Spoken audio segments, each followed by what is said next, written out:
God's sovereignty and salvation. This is the last part of the essay. This is the issue. Is it a part of God's gift of salvation, or is it in our own contribution to salvation? Is our salvation wholly of God, or does it ultimately depend on something that we do for ourselves? Those who say the latter, that it ultimately depends on something we do for ourselves, thereby deny humanity's utter helplessness in sin and affirm that a form of semi-Pelagianism is true after all. It is no wonder, then, that later Reformed theology condemned Arminianism as being in principle both a return to Rome, because in effect it turned faith into a meritorious work, and a betrayal of the Reformation because it denied the sovereignty of God in saving sinners, which was the deepest religious and theological principle of the Reformers' thought.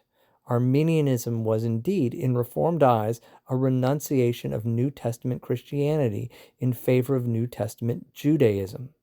For to rely on oneself for faith is no different in principle than to rely on oneself for works, and the one is as unchristian and anti-Christian as the other. In the light of what Luther says to Erasmus, there is no doubt that he would have endorsed this judgment, and yet this view is the overwhelming majority report today in professing evangelical circles.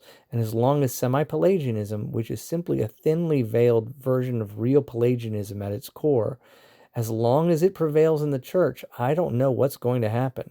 But I know, however, what will not happen. There will not be a new Reformation until we humble ourselves and understand that no man is an island and that no man has an island of righteousness, that we are utterly dependent upon the unmixed grace of God for our salvation.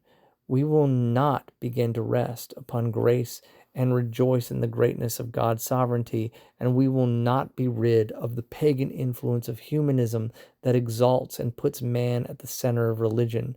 Until that happens, there will not be a new Reformation, because at the heart of Reformation teaching is the central place of the worship and gratitude given to God and God alone. Soli Deo Gloria. To God alone be the glory.